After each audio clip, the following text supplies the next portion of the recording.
All right.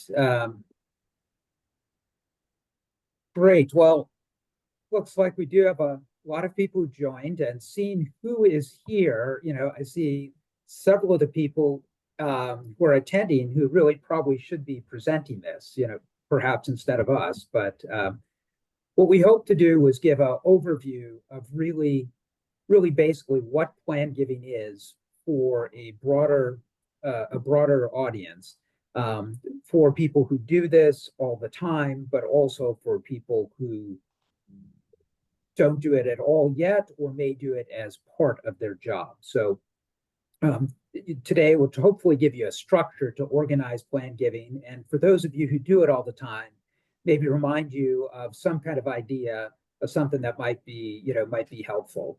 Um, Today, I'm Keith Napolitano. I'm the president this year of Charitable Gift Planners of Nebraska, who's putting on this presentation. And we're focused as an organization on providing education and connections for people in the plan giving space. I work for the University of Nebraska Foundation as the senior director of gift planning. And with me, I have Kristine Roberts, who is the executive director of the Nebraska United Methodist Foundation, who is our program chair for Charitable Gift Planners of Nebraska. Before this position, she's worked in a variety of other exempt organizations, including in mediation area. She practiced law before that. And then we also have Emily Sulzle, who works with me at the University of Nebraska Foundation in gift planning. She, in addition to working with donors and their planned gifts, manages our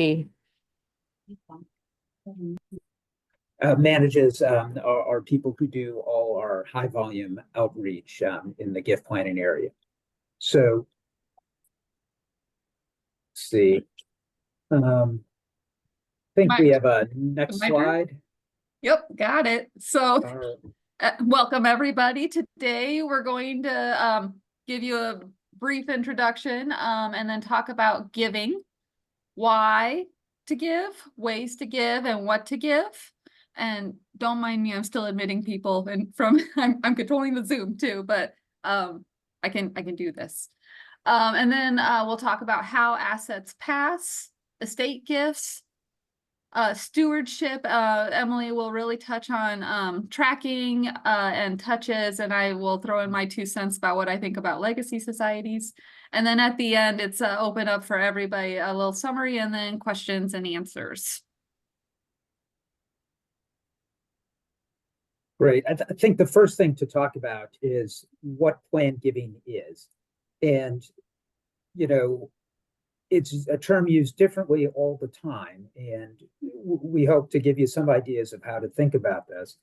The first and most common way people use it just as a synonym for deferred gifts, things that are coming through wills or trusts in the future. And while that's one part of it, and the most common part of plan giving, it's, definitely not the only part. And when we're thinking about plan giving and what this is, we want to make sure that we have kind of a broad thought process. Gifts of assets are not usually counted in plan gift reporting numbers. And a lot of times we don't think about those as plan gifts, or some organizations don't. But it's a big part of what can be done and a big part of the opportunity to work with donors. Most donors' net worth is not in cash. It's in all kinds of other things. And by adding that into the mix of what we're thinking about, we're expanding what's available to organizations to give and the opportunity for donors to make a difference. Another type of gift that we see are gifts that have a return benefit. It's where the donor is getting something back or giving less than all of what they're giving. A lot of times these types of gifts, a lot of times can solve problems for both the donor and benefit the charitable organization. So there's a couple dimensions to think about planned giving along. The first is kind of, when is the gift being made? Is the gift being made now, or is the gift being made in the future? And when can the assets be used? Can they be used now, or will you just have access to it in the future, even if it's being given now? And we mentioned assets and other things, kind of what's being given. But the one thing that kind of runs through it all is, a lot of times in development, we kind of look at why someone's giving.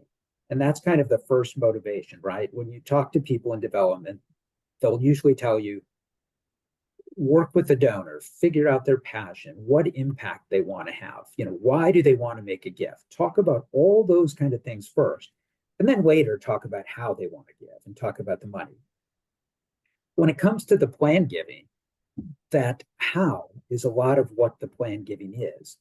But I think you'll find, as you see with plan giving, that doesn't always come second. A lot of times, the type of gift, the asset, the farmland, the retirement plan, the family situation, a lot of times the how the gift is going to be made comes first. And, somebody knows they want to make a gift. They kind of have an asset in mind or a situation to work with, and that kind of comes first. And deciding on the details of the impact comes second. So it's sometimes kind of the opposite of the usual development process. And so when we talk about plan giving, we really want you to be thinking about any gift that requires planning, something that's not cash. Those are the kind of gifts where you're engaging in a meaningful conversation with the donor about what they want to achieve, about what their situation is. That's really where plan giving is. And it's a really kind of a broad definition.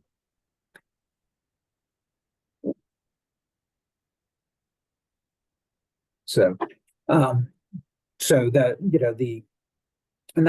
is what I was just talking about. The kind of the why to give is really that motivation of what's meaningful to the donor. But when we're talking about plan giving, we're talking more in the range of the how do you make a gift? How can you access the most effectively the assets that you have and those opportunities? Kristine, what do we have next? Okay, so, and again, this is kind of the same thing. It really is looking at that dimension of when someone is going to make a gift. So we have a lot of gifts that are made now, but they're done in the future when we receive the money and can use it. And so part of that we'll talk about today is that stewardship part, right? Because someone can make a gift or make a commitment, but it's a long time before it comes into place. And if we don't keep that relationship going and keep that connection, that gift might not be there at the time, we're expecting it. And so the impact of the gift is always where we start with donors a lot of times in traditional development, thinking about what can happen by using a planned gift. It can just expand dramatically what someone can do. The opportunities to do more with a larger amount, with more specificity, with a bigger impact is the kind of door that the planned giving opens. And to be honest, it opens a lot of donors who otherwise couldn't make a significant gift. If you think about a donor writing a check for, I don't know, say $50,000, there's a lot of people who cannot sit down and make a charitable gift that way. But if you start to think about that as a gift coming out of their total net worth, out of their estate, if they're thinking about that, that becomes really doable. It becomes completely different. If you look at someone who has a $500,000 estate and that gift of 10%, let's say they have 2 kids. Do the kids really notice the difference between $225,000 and $250,000? Probably not. Not a significant difference there.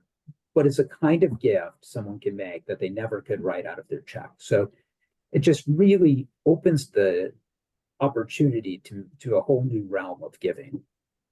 So, which brings us into what to give. So traditionally, most gifts are made from cash, but this is not always the most effective way to give. So what are other options of assets to give? So 90% of the wealth in America is held in non-cash assets. Yet when most people think about making a charitable gift, they think of giving cash from a checking or a savings account. While we appreciate gifts of any kind to help support our cause, there are many ways that you can give and benefit through making a gift of other assets to your nonprofit. Making a gift of non-cash assets can help you in a variety of different ways. If you give appreciated assets, you can avoid paying capital gains tax. You will receive a charitable deduction for your gift, which can lower your tax bill. You can make a gift today while preserving your cash for immediate or future needs. You and your family can receive benefits such as lifetime income, or you may be able to make greater gifts than you ever thought possible, as Keith was just describing. This is usually done through a will or a living trust, but there are other ways to get those assets to pass as well, which I'm going to say it once and then we'll repeat it as we do, because it's very important. For example, beneficiary designations. Who's that? The primary is probably a spouse, but who's that secondary beneficiary in your IRA, in your retirement plan? Have you looked at your life insurance policy? Commercial annuities, banks accounts, CDs, just so many options. And then most people that you're working with may be surprised at what they own. A gift of any of these following assets can provide you with benefits. Like I said, CDs, money market accounts, all sorts of securities, the stocks, bonds, mutual funds. Has your what do you want to say, clients, the people you work with, have they considered their real estate? Do they have commercial real estate, a rental, farm, ranch, vacation homes? They don't need that second home anymore. Have they looked into how they can make a gift with that? There's tangible personal property. I know Keith has told me about art he's worked with. Paintings, pottery, all sorts of collectibles, coins. Oh my gosh, I have just gone through a variety of coins recently. That was actually kind of fun. Again, retirement accounts, and then even something like the sale of your own business. Have they thought about these things? Again, I don't want to repeat something somebody else is going to say, but you can make these gifts in a variety of different ways, through a donor advised fund, through a charitable gift annuity, charitable life income plans, unit trust, charitable remainder trust, charitable life estate, and then of course estate gifts. So working with a gift officer can really help you with the people you're working with, your donors, think outside of the box on ways that they can give. Let's see. Okay, Emily. My turn. So I had a flight get canceled and I'm stuck at an El Paso Starbucks. So I apologize for the awesome music in the background. So hopefully you can hear me okay. Kristine just touched on a lot of different types of planned gifts that are fantastic and can get very complex.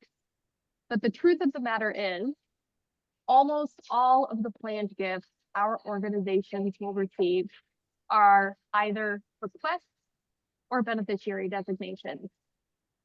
So especially if you're at a smaller organization that doesn't have a specific gift planning department, I'd encourage you to start just having conversations about bequests and beneficiary designations.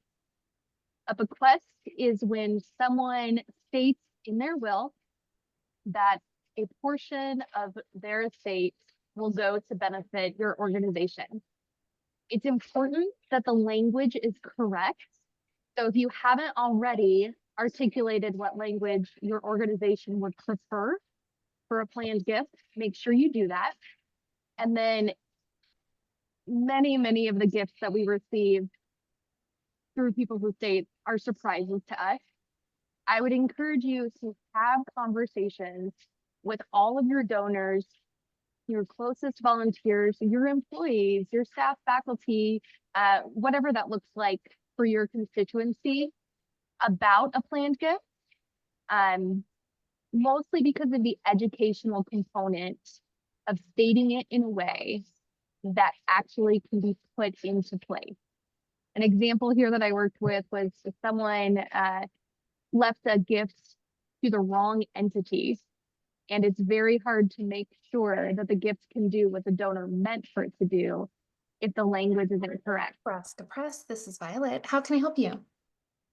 The bequest, you work with your prospective donor to put the correct language in their will, and they update the will, and then at the end of their life, the funds come to your organization. A beneficiary designation, think of your retirement plan when you log in and you name your kids and put the percentages and all that jazz. It's the same thing. You're just adding a charitable beneficiary using the tax ID. I would say it's very important that the donor has a conversation with the organization about what that gift should do, because otherwise you're going to be surprised and not know what the donor meant for that gift to do. So the majority of our gifts are bequests and beneficiary designations. If you don't have the capacity to talk life income gifts or more complex stuff, don't focus on this stuff. And you also, with charitable gift planners in Nebraska, if your donors are interested in some of those more complex options, you have a whole network of professionals who are skilled in this and are happy to serve as a sounding board or people who can help you get that gift into place. So feel free to reach out to us at any time to work through some of those issues. So this slide is one of the most important things to understand, because assets transfer in different ways. And sometimes the way an asset is designated can override what the donor thought they were doing. So here is a list of different ways that assets can pass. We're all most familiar with the idea of a will. Trusts are another option, and oftentimes people will work with their advisors to have wills and trusts that go together. It's essentially the same thing for the purposes of a planned gift. They need the correct language for a gift to the organization. So a will is a legal document. It specifies how the assets should be distributed after their death. The will names an executor who oversees the distribution process. And typically assets that go through a will go through probate, which is a court supervised process to validate the will and ensure proper distribution. A trust is a little bit different. For our purposes, it's the same. You need the right language, but donors can use trust to bypass probate, and that can provide privacy and potentially reduce estate taxes. Beneficiary designations, like I spoke about just a moment ago, are financial accounts where you name the beneficiary. So retirement plans, IRAs, 401ks, also life insurance policies. So you can name a beneficiary, and then those assets will go straight to the beneficiary. It's important to know that if you name a beneficiary, that actually trumps the will. So if someone is planning on having a gift in their will, but they've left the majority of their IRA to someone specific, the funds won't get to the will, there might be no gift. So encourage your donors to make sure all of their documents work together. And then transfer on death and payable on death. You can actually, on your real estate, on your cars, on your securities, you can name who those assets should go to and bypass probate. The payable on death, that'd be like bank accounts and CDs.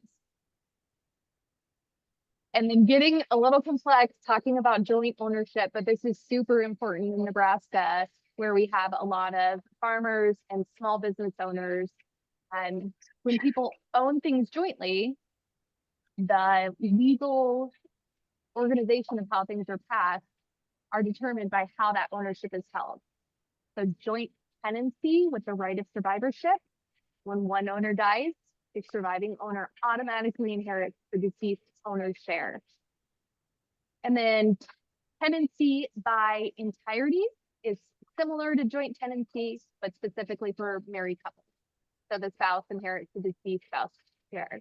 It's important that your donors know these things exist, and they're working with their advisors to make them all align. So TOD, the question in the chat, TOD is transfer on death, and POD is payable on death. All right, that was our first super in the weeds slide. Kristine, it's your turn. Yep. So I just want to say, me as I call myself a former practicing attorney. I was a general practitioner. I did not specialize in estate planning. But when I got into this nonprofit field a few years ago, I joined the Nebraska State Bar Association's real estate, probate, and trust section of the bar, and went to my first meeting there a couple of years ago with a whole bunch of other attorneys that specialize in estate planning. I just want to highlight that. I did not specialize in estate planning, but I joined this section, real estate, probate, and trust, of attorneys who specialize in this area of law. And the bar brought in a speaker to talk specifically about donor advised funds. And when it was time for questions and answers, I about fell out of my chair with the like what this is, the 101, the basics of these gifts that the estate planning attorneys didn't know. Of course, obviously in hindsight, when I was practicing, I didn't know anything about any of this stuff, but I really thought the estate planning attorneys would know everything about all of this stuff. And so I only say that because I wanted to highlight the importance of making sure your donors work with an entire team, that they work with the gift officers of their favorite nonprofits, that will be the key to really helping them plan what they want to do. The estate planning attorney is very important to do the documents. The accountant is very important for the tax implications. The financial advisor is so important. And so they really need this whole team surrounding them and working together to make sure that everything goes how they want it to go. So my slide here is estate gifts. So I wanted to start with that because I feel pretty confident that most donors or people doing their planning don't incorporate everyone that they need to. And it's my beautiful utopia someday, my ultimate goal, that everyone doing this type of planning will include everyone that needs to be at the table to make sure that things pass how they mean them to pass. So estate gifts are your most common transfer. So they're your most common transfer of planned gifts when transfers are made through someone's estate. This can come, as Emily said, we're repeating stuff, 101. This can come from a provision in a will or a revocable trust, a beneficiary designation, or through a POD or TOD. And it allows a gift to be put in place without having a current cost and with the ability to make changes if the donor's circumstances change.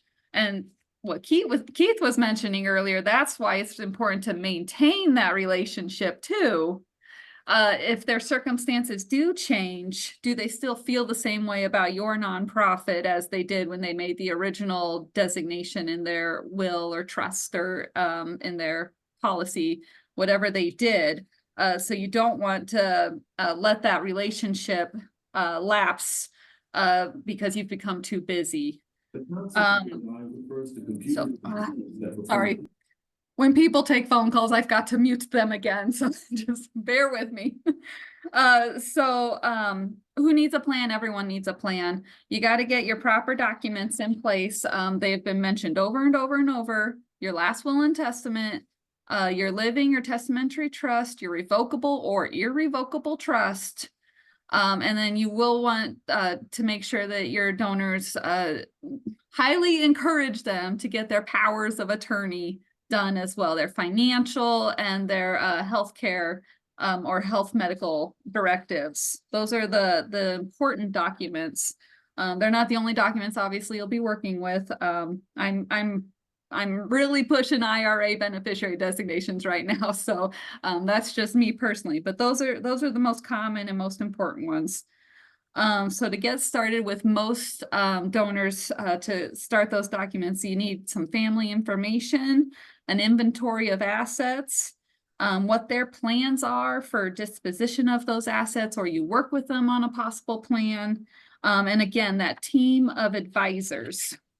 You will really want to make sure that they have all their ducks in a row with what they want to accomplish. And so I think we said over and over again the benefits of estate gifts, the tax benefits, how things pass a lot easier. A lot of people feel like they want to avoid probate, and so can do a few different things to make that happen. Steps to establish that solid plan. Estimate the value of the estate. What are you working with? What can you help them with? You will want them to determine their family financial needs and their family goals. How can they make gifts pass that accomplish their goals for their family and for their nonprofits? Determine who will benefit from the estate. Again, your heirs, your kids, grandkids. Are you setting up a nest account of 529? Is it just your charities? Do you have the people that don't have any heirs and are really passionate about area nonprofits? Determine who will benefit from those. Choose a qualified estate planning attorney, of course. Again, I did not specialize in estate planning. I would not have any of your donors come talk to me. I think that would be a horrible idea. They should definitely talk to somebody who specializes in estate planning to get the best plan put together. And then choose your fiduciaries wisely. Sometimes you might have your oldest son or daughter be the personal representative in your will, for example. And maybe they live in California and you're here in Nebraska. Was that a good choice of a personal representative, a fiduciary? Could be. They might fly back for a couple months or something and drop their lives. Who knows? They could be great kids like that. I don't know. But sometimes there's something to be said for considering an entity to maybe manage what would happen with your estate rather than individuals. But that's something for you to, again, work out with your estate planning attorney, your gift officer, your team of advisors to figure out what would work best for your particular situation. And then really important, recognize that estate planning is never done. I was about to jump in on Emily's, but I'm really good at not interrupting. Make sure to review those documents. You get those documents in place. Do you even know what it says anymore 3, 4, 5 years later? Make sure to set up some dates or have somebody on your team of advisors contact you with a reminder Have you reviewed those recently, or your or your beneficiary designations? Did who you named there, is that person still living? Is that entity you named, does it still exist? Review those things to make sure that, again, that your plan is solid. Okay, I think we go back to Emily. Yep, my turn. So documenting planned gifts. Sometimes we're hesitant to ask donors to share with us a lot of this, what feels like personal and private information with our organization.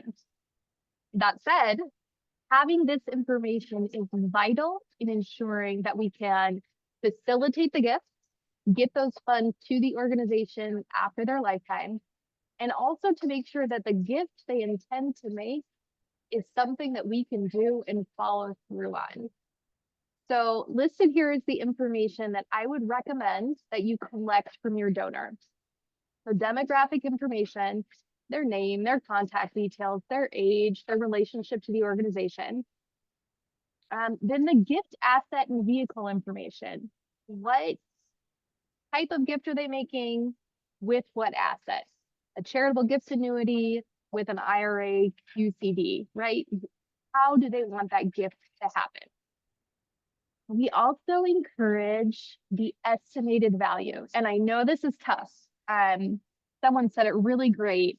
If your grandma was sitting next to you at Thanksgiving and said, "Don't worry, honey, you're taken care of in the will," you wouldn't lean over and be like, "Cool, how much?" That would not be okay. However, when we're talking about what a donor really wants to do with the organization and the impact that they intend to make, understanding whether or not they can do that with the funds they're designating is not just good for us to know, but it's important for us to have a conversation about whether we can really do that. I know I'm at a university foundation, so our levels are different than a lot of direct service nonprofits.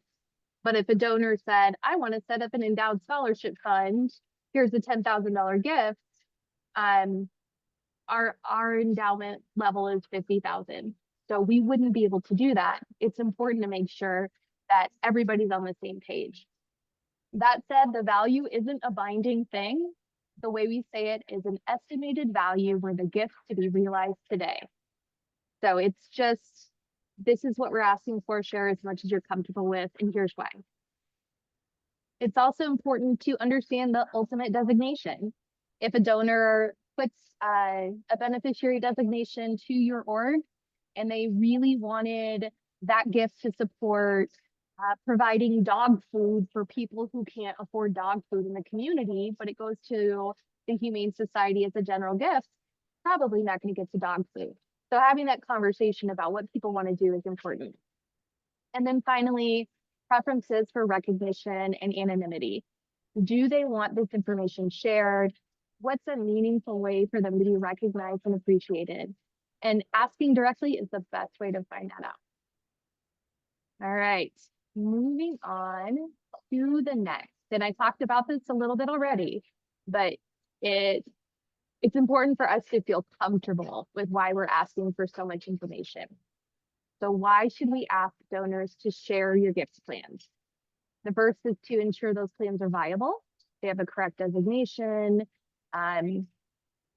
It's going to the right organization altogether.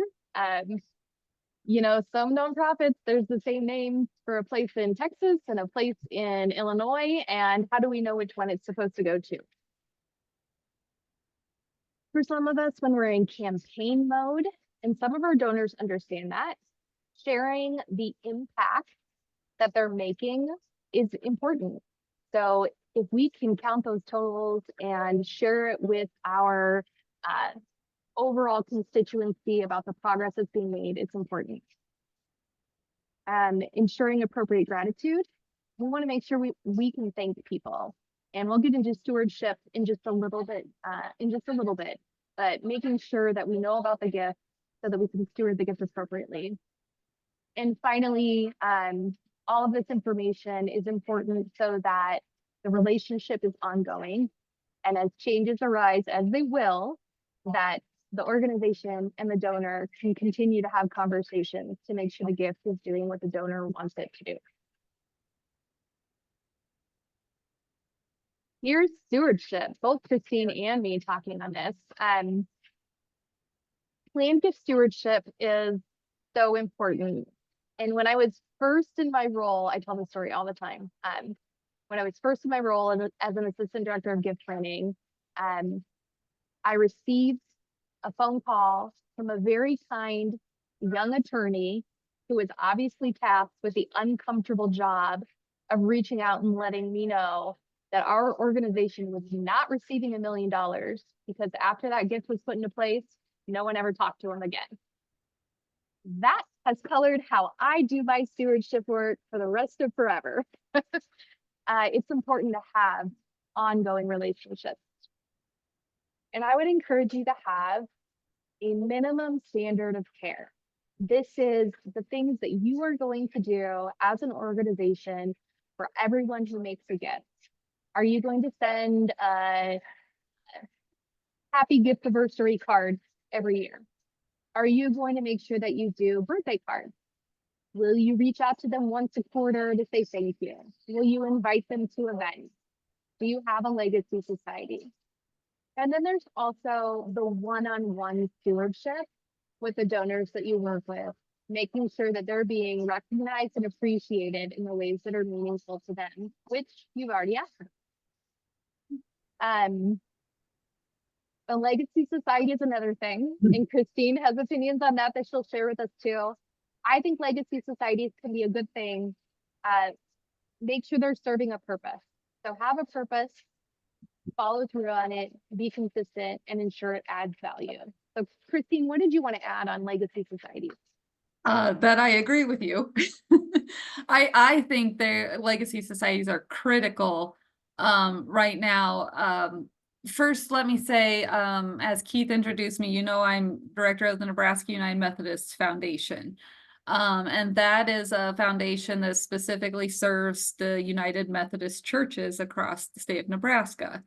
And as you probably know from society in general, people are attending church less and less and less every year. And therefore, memberships of churches are dwindling as well. So legacy societies, I'm getting mixed reviews as I talk to churches. Of course, if there's 20 people that attend your church, legacy society is probably not going to serve a very good purpose for that church. But if you have a few hundred people at your church, I am pushing those individual churches to consider creating legacy societies. Plug for Nebraska Community Foundation. I think Todd's on the call somewhere around here.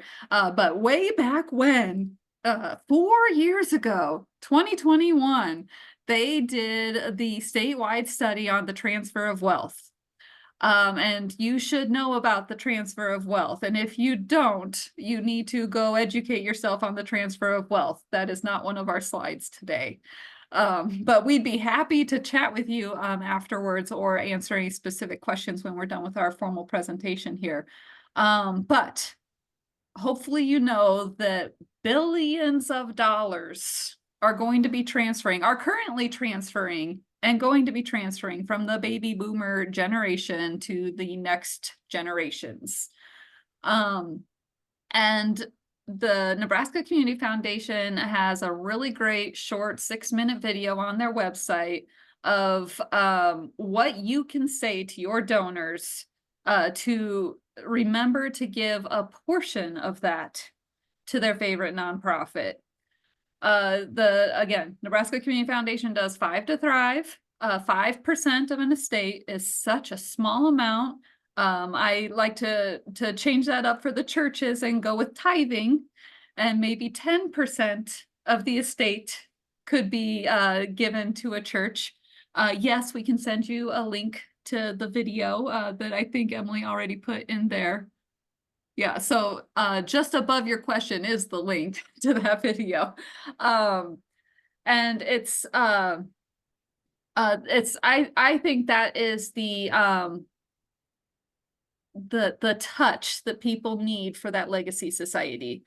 That legacy society is your vehicle, I guess is probably the word I want to use, your vehicle for getting your donors educated on the transfer of wealth that exists and remembering their favorite nonprofit. Of course, this is part of what Emily just said on the stewardship. The Legacy Society is an opportunity to have a formal way to thank Legacy Society members, the donors that have taken the steps to remember your nonprofit in their estate planning. And then, you know, shoot, having fun with them. I mean, you can have events, you can have, you know, churches do potlucks. I mean, you can do all sorts of things to really show your appreciation for those people who took the steps to remember your nonprofit. And then it's just a natural way. It's already built in that you will not accidentally lose touch with those donors because you are doing consistent annual events, you're sending the birthday cards, you're sending a Christmas card, you are remembering to do something because they are formally in your legacy society. And so I just think they're really critical to push right now. Again, I look over small nonprofits like 20 to maybe 100 people in these, and I am still like, you guys should consider a legacy society or banding together with other area churches in your county to form a legacy society or something outside the box to thank these community members for remembering their church and their estate planning. And so that's what I really wanted to hit home on the Legacy Society. So Emily, you can go ahead and finish her up. Awesome. I agree with all of that. Emily, I will say that the University of Nebraska Foundation has a pretty solid legacy society. We call it the Burnett Society. It's named after one of the first gifts that was received by the university. And we do an annual luncheon that rotates locations that are meaningful to the donors. So it was on UNL's East Campus last April. We have other small events that are kind of behind the scenes that get them connected with the university's mission. And some of those are virtual and some of those are in person. We also have specific stewardship plans for gifts that are above a certain level. All planned gifts are important and we don't know the values on all of them, but we also do want to make sure that, or at least the ones we know about, we're having that one-on-one stewardship plans with developed steps. We do a gift when people are recognized into the Legacy Society. Coffee mugs are the current iteration. I think my favorite planned gift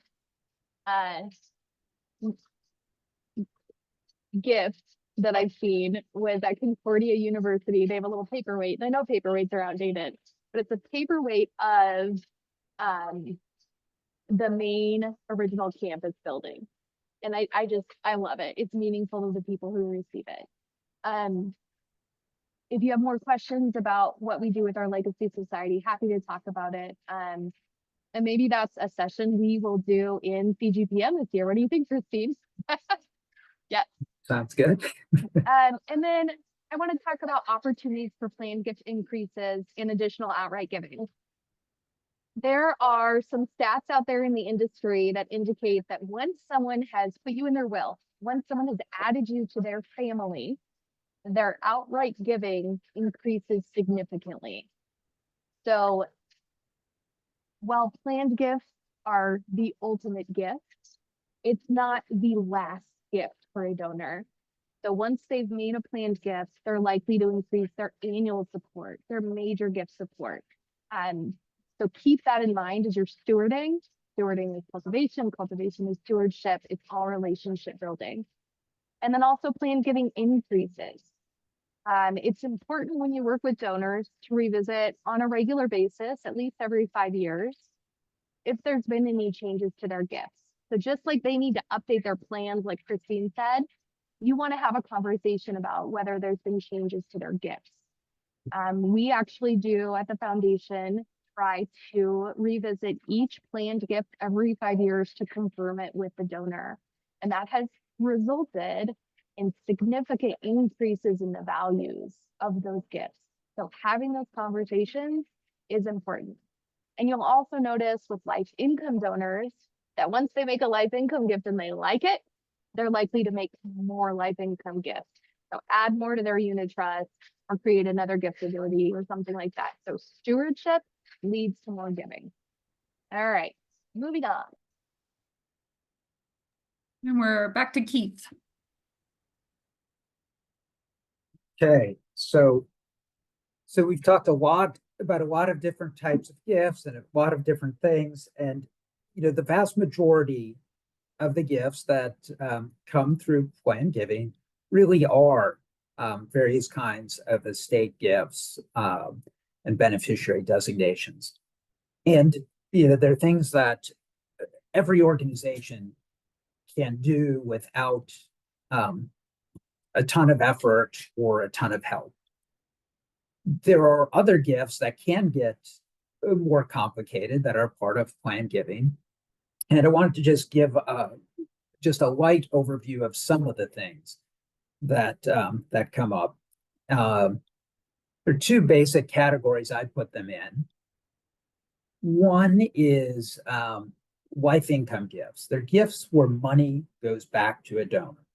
And these can be useful to solve problems. Sometimes it's because a donor wants to lock in a gift, but feels like they might need some more money. And this can be helpful. Other times it might be that they want to provide for a relative or a spouse or someone who has never worked with money. This might be a way to put that in place, to lock in the gift where it can't be changed, but to also have that income available. There's really two basic types we see a lot with income going back. One is a gift annuity. I know a lot of organizations offer those. It's generally something that older, more conservative donors, people who want something guaranteed, have thought about traditionally. It provides fixed rate of income for life. No matter how long you live, you're going to get the same thing forever. Of course, if you live a really long time, and cost of other things go up, that isn't always the greatest thing, but it's something that can be funded with cash or stock, and that is relatively easy to do. I mean, it's a simple agreement. It's pretty straightforward. And if your organization doesn't do it, a lot of times you can partner with a national group, with a community foundation, with some other organization that might be able to issue that agreement to your donor that'll provide a benefit to you. Having said that, generally they're for donors who are looking for the guaranteed income and are simpler. The last probably 2 years, I think I've seen a lot more large numbers coming in here. People wanting to add that guaranteed fixed income part to their portfolio, and where you're now seeing more and more, I think, $1 million and more in the gift annuities. So they can be huge, and it can be a useful tool. Another kind of gift that your donors could use is a charitable remainder trust. And we see this used a lot of times, maybe with younger people and with assets that have increased a lot in value. So I'm talking to someone right now who has some farmland and she'd like to sell, but she said the capital gain is so huge, we can't really sell it. Well, she's thinking about putting it in the charitable remainder trust because it can sell it without paying any tax.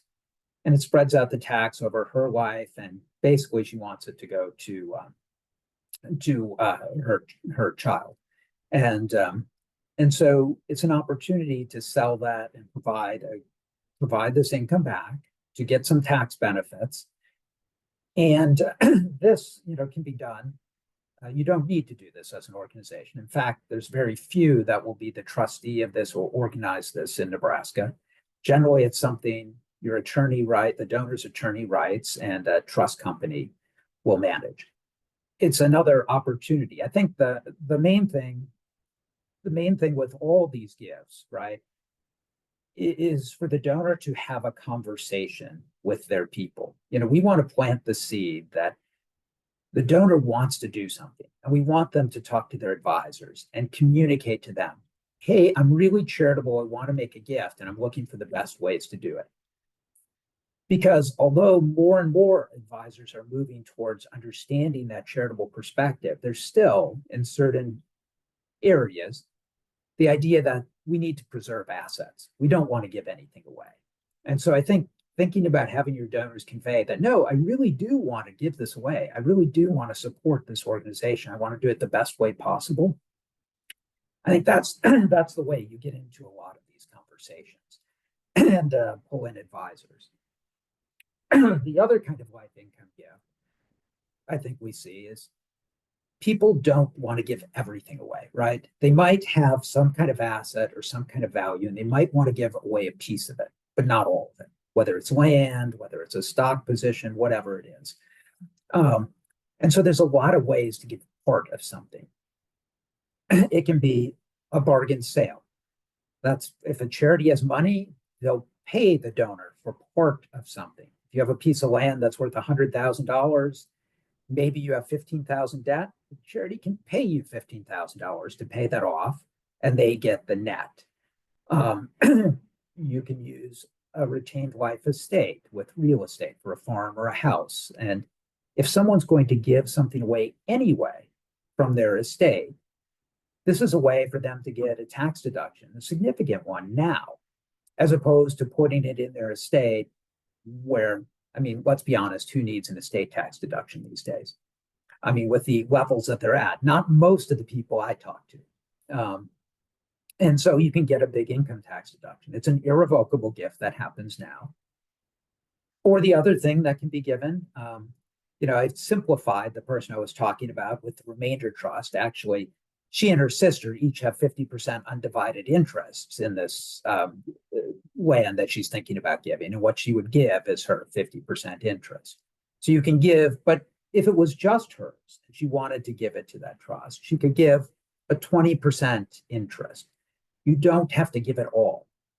But again, I think it flips back to one, exploring with the donor that they want to make a gift, and that there's lots of options in the world to do it.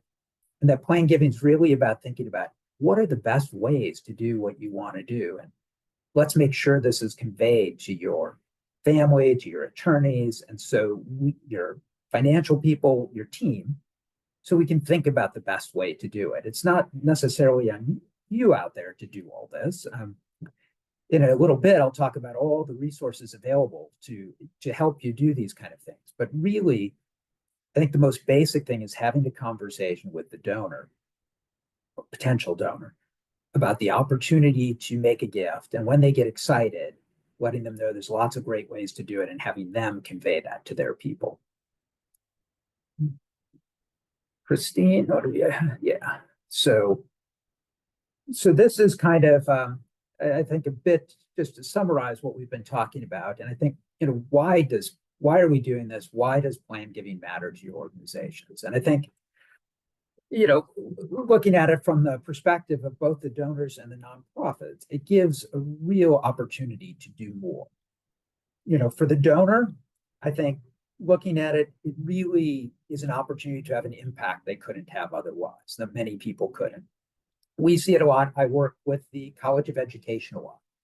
You see a lot of people who have worked maybe in a small town as a teacher for their entire career, and they're just not in a place to make the kind of gift they want to out of their regular income, but they can do it through their estate or in a different way. So it may be, depending on the type of plan gift, it's more work for the charitable organization. It's not as easy as getting a check. But that donor-centered effort really pays off. It's, both for the charity, but also for the donor, for allowing them to achieve what they want. As Kristine said, most people's, while most gifts are asked for in cash, that's not where most assets are. It just gives people more options to do what they'd like to do. It really brings a lot more donors into the possibility of asking for a significant gift from the charity perspective. For the donor, there's a lot of people who may hesitate to make a gift because you don't know what the future is. You don't know about uncertainty, about health, about family, about all these kind of things.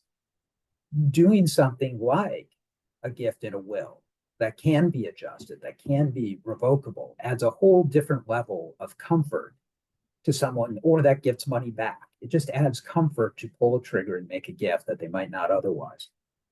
And in fact, I think ties in somewhat with the stewardship, with the staying in touch. One of the things that I see that's frequently happens that's really interesting is someone may put a gift in a will or a life income gift in place at a certain point in their life. Talking to them 20 years later, they may be in a very different place. And oftentimes, rather than being in a crisis of not having enough to live on, which is what they may have been concerned about earlier, they have way more than they ever thought they would. And so you see the gift going from a estate gift to making it a current gift. Like, I have the ability to do this now. I didn't when I first created it. And so, or if they're getting life income, they're like, I don't need this money. I'm going to give up the remainder. So staying in contact and continuing those conversations is really useful because life situations change. When I talk to development people, I always suggest it. If somebody has an estate gift, you ought to talk to them about their outright giving and turning it into that. And if they've been doing a lot of outright giving, you ought to talk to them about adding to it through an estate gift. And if they have both, you have to talk about adding to both.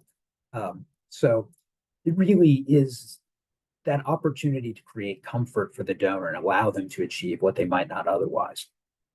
Looking at it from a nonprofit perspective, the largest gifts organizations get are generally deferred gifts, certainly planned gifts. Overall organizations, you can get tons of numbers, but as I look, the largest, the average, if you call it planned gift, is about $55,000 if you consider all organizations, all sizes, all ages of donors. If you start to look more, though, you'll see a lot of organizations where their average deferred gift is $150,000 to hundreds of thousands. These are the largest gifts organizations get. And they're also, for most organizations, the cheapest gifts. It takes the least effort, least work to get it. Yeah, it takes some staff time and you have to do a little stewardship here and there. But for places that really calculate their return on investment, it is for almost always the best place to add more effort and money because you get the biggest return for what you spend and what you do in this area. I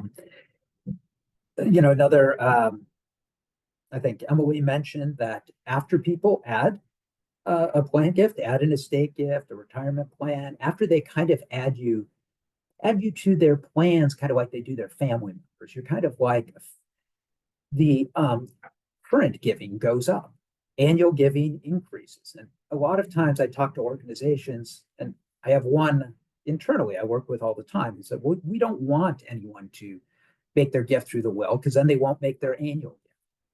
And we have the conversation all the time that no, actually their annual gift will grow. They'll still do it. And it really does bear out with really solid research that does happen. In addition, organizations that accept gifts of stock in general, but more importantly, other assets, real estate, other things like that, grow at a dramatically faster rate than organizations that only take cash gifts. Dramatically different, more than 5 times the speed of the annual growth rate in their revenue. So it just opens up all kinds of doors for the organization. And finally, I think,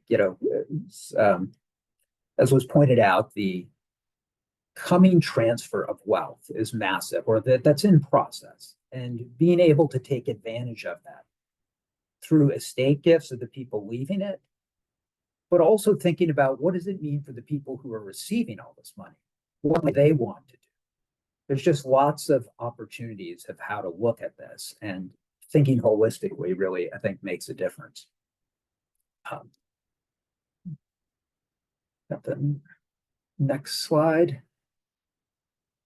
So depending on where you're at, like I work with a lot of people and we have a lot of resources to do things, others don't. What I would say when it comes to gift planning, there's really two things that might be helpful to you to think about. First, there are lots of organizations to partner with that can be helpful. I know I saw, at least when this started, I saw someone, I saw Nebraska Community Foundation, Lincoln Community Foundation, at least one person from each of them, and maybe more. There are two local organizations we have across the state, community foundations of various types that can be helpful. There are also national groups. If you're an affiliate, there's lots of other organizations that can be helpful, whether it's doing a gift annuity, planning these kind of details, and people really want to be helpful. So there's lots of opportunities there, and large organizations. I've worked on several gifts, this year, where we've set up a donor advised fund here, where the donor's main interest, 50% at least for us, has to be our university system broadly. But beyond that, we can support other charities. And so we've worked with them to set up funds that are supporting other organizations. And, I think, like I mentioned before, bringing in the advisors to the extent we can is really, helpful with the donors, and just making sure that they can convey to their advisors, and that you can convey to the advisors the donor's intent to make a gift. And then this group here, Charitable Gift Planners of Nebraska, our whole purpose is to provide education for people in the gift planning area. And whether, you're a one-person nonprofit where your fundraising time is 5% of your time and your plan giving time is 0.5%, we're happy to help you there, or whether you're a big organization. We do monthly education sessions. We're actually adjusting that a little bit, so we'll have a lot more interaction where you can work on your specific, whatever the speaker's talking about, where you can work specifically on issues related to your organization and figure that out. And then we have a great group of members who serve as mentors for people, who are always available for advice. I can't tell you the amount of free good advice I've gotten by calling other people as part of this is just, is remarkable. And then once you get that, you feel kind of obligated to give that back. And so you have a phenomenal set of resources to pull on from this group. And one of the things, I don't know how much we have left with the presentation. I can't remember what comes next, but what I'd say is one of the things, oh, okay, there we go. Thank you. One of the things I wanted to say, we intentionally left a big chunk of time so that we could have interactions and questions. It's not just because we didn't prepare enough material. Believe me, the three of us could talk and talk and talk. But we wanted to have that opportunity to engage and be really responsive. And so there's emails there. Please feel free to ask questions for any of us, to reach out. If you want to join and have questions about that, send something to Emily. But otherwise, I just wanted to kind of turn it over to really all the questions we can answer. Thank you.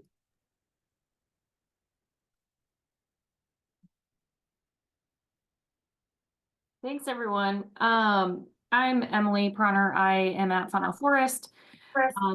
We have a wonderful legacy organization. We've been around for 111 years. So we do get planned gifts, though they are not intentional at this point in time. They are manna from the sky, which is great, but what an opportunity to actually plan for planned gifts. And so kind of crazy that an organization of our longevity, really doesn't have a program in place. Really kind of amazing and maybe not a good way. But really looking, it's a little overwhelming to be like, where do we even start? And I appreciate Emily's perspective on, okay, if we just need to start somewhere, let's just get some, that bequest and beneficiary designation language started. But you mentioned the importance of language. And so what is like the best step one? Like literally ground zero, step one. This is all awesome, but like overwhelming. We literally just need to start at ground zero. I would say, the first thing is making sure, that like exactly what your legal name is, the correct name to name, organizations sometimes use, shortcuts to that, making sure you know what the name is. And then if you have a website, which I know you do, right, and publications, putting a little blurb in each of those, just reminding people, hey, if you want to support us through your plans, here is our name and here is our taxpayer ID. And here's who to call for questions. That's kind of probably the most basic thing. Emily, do you have any other thoughts?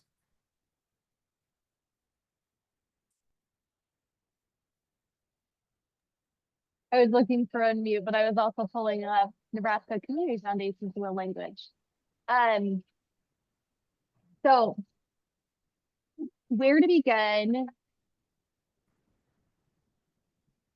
Making sure that donors have access to who to call when they're ready. So putting that information out there. I will repeat what Keith said. Make gift planning part of every appeal that goes out. So you're going to put a checkbox on your contribution card. I already have a gift in my will, or I'm Absolutely. interested in learning about more information, and then following up on those when you receive them. If you have donors who are regular donors, annual donors, monthly donors, long-term donors, that's who you start talking to. So thank you so much for your gifts, your loyal giving, for being a supporter for this long time. Many supporters like you have considered leaving Continental Forest in their estate. Would you be interested in learning more about that? Have you considered, or would you consider a future gift in your will? So that's the group you would start with. And even if they're not donors, if they're really committed to the organization, right? If you have if they're if they're purchase a membership, or they come to, I don't know how to come to your events. The most committed people are the place to start, but annual donors, phenomenal. Absolutely, yes, hear you. Not shy about having these conversations, have had some conversations. More so looking at and I don't want to overcomplicate it, right? But more so looking at the technical side of where to start, of yes, having the have you considered? Those conversations are happening. It's how do the vehicle next is we don't have those materials. We don't have that. So it's not really a lack of comfort around having the conversation, or even knowing who to contact. We know our list. It's just when they are ready, what do I give them? What do we how do we make that happen is always my hesitation. Because I want to make sure, I mean, Emily made it really clear. You have to have the right language. Well, I don't want to F that up. So what's that look like? So I did drop some examples of will language that are on the NU Foundation website and the Nebraska Community Foundation website. So you can use that. I would encourage you to develop a planned giving piece, one pager or brochure to share with your donors. What is planned giving? How do you make a gift? And have it all on one page. And then also your will language. And maybe it's one resource. And that's going to help you kind of articulate the steps for the donor and what you're going to follow up on. So I'm going to talk to you about a planned gift. I'm going to give you will language. You're going to put it in your will, and then we're going to thank you. And Barbara's comment in the chat is awesome. So partnering with Nebraska Community Foundation in that instance on gift planning, Todd and Becky are going to be fantastic resources for ensuring that your organization can facilitate those gifts. The other thing you think about related to it is that helps a lot is thinking about how you're going to track the people that tell you they have gifts. And it doesn't have to be complicated again, but thinking that when people tell you that they have something, that you're not losing that information, and then you have a way to pull it out and to continue to communicate with them. Is there's the two parts. So the getting the gift, but then not losing track of it. I mean, they're kind of equal when I think about the first steps. And so I don't know, you're thinking in your system or how you track things, how can you identify people and keep that data?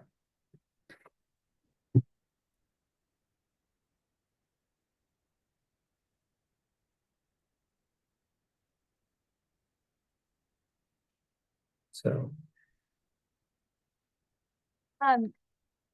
If you're on the call, do you have a link to your planned giving brochure? I can't find it offhand. I think it's the one with the blue.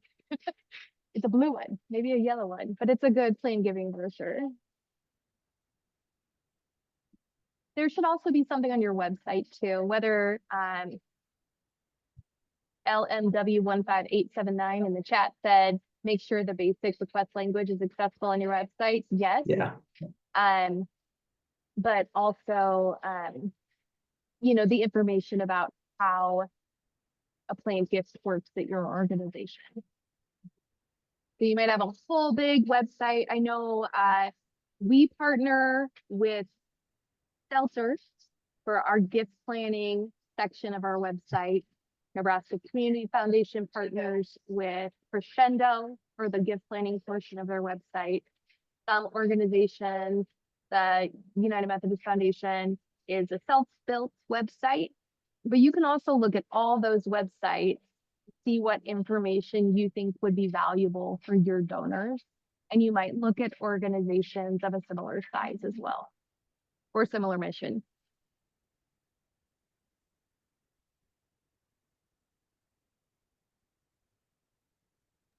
Great questions. Todd says you have to go send him an email to get that brochure. That's how he gets you on his planned giving list. Annie's question, is there any work being done in educating wealth managers in town about charity possibilities? Sure. So the Lincoln Community Foundation has actually started a CAP, Chartered Advisors in Philanthropy study group in Lincoln to involve different types of advisors and nonprofit professionals in specifically the charitable estate planning. And that has been phenomenal in Omaha, and we will see wonderful things. I think we're in year 3 or 4 in Lincoln. I know that Nebraska Community Foundation does a lot of work educating advisors. There's a huge opportunity to educate advisors. Keith and I meet with advisors. We have materials to share with advisors so that they know, again, who to talk to when they have questions.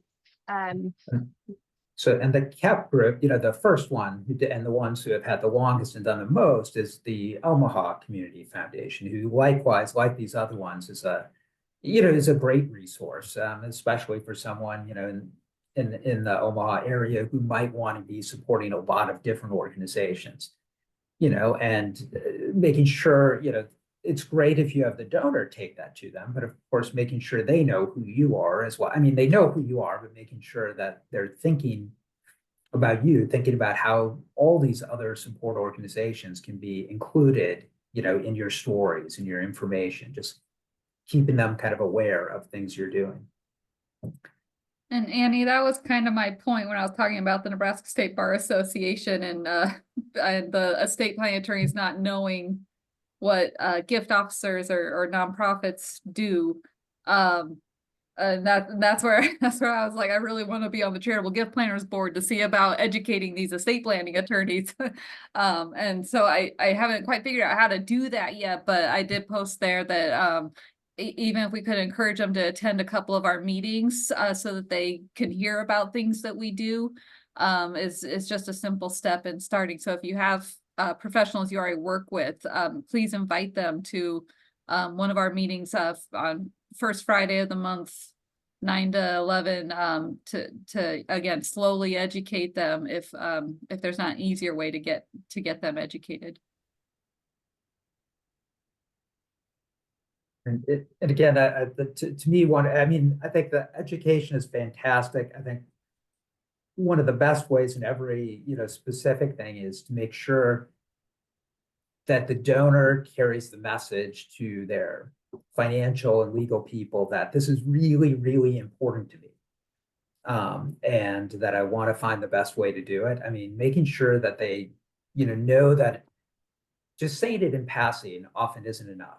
There has to be that communication somehow that it's really important. And, an important goal that you want to achieve. And just sharing to the donor that who's working on something that's something to communicate. Sorry. I wanted to share, Matt Freeman in the chat shared what a smaller organization he was with did. And I want to bring attention to that last statement, a gift acceptance policy. Mhm. So as you begin to accept gift of assets, especially, and work on planned gifts, it is important that you have a gift acceptance policy and that you can use that as a framework to let the policy be the bad guy when you're not going to accept the timeshare as a planned gift. But also to make sure that, your board of directors is on board with the gifts that you're receiving. You might even have a committee that helps approve or facilitate more complex gifts. So yes, have a gift acceptance policy that articulates the planned gifts you'll receive and how you'll manage them. And then Matt, did you want to add anything else to that?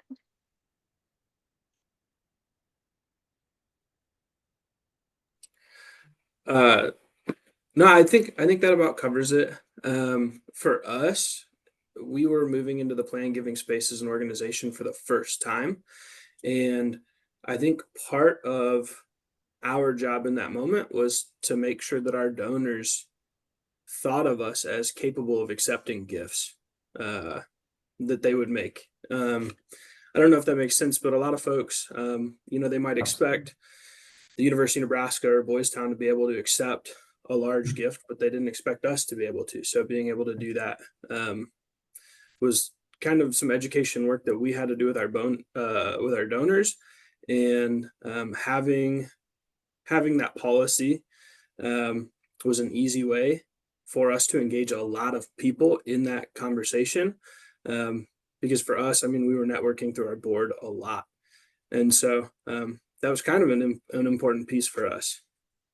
It was as much about setting the table for discussion as it was about having the policy. So I don't know if that helps other folks in a similar situation, but coming from a small shop, that was big for us.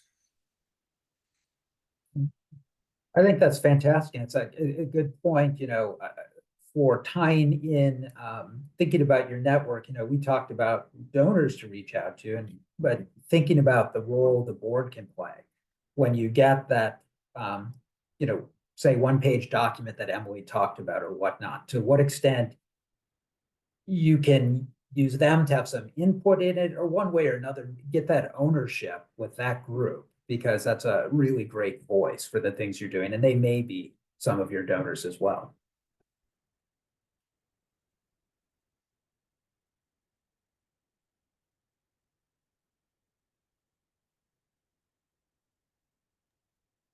What other questions or lessons learned do any of you have?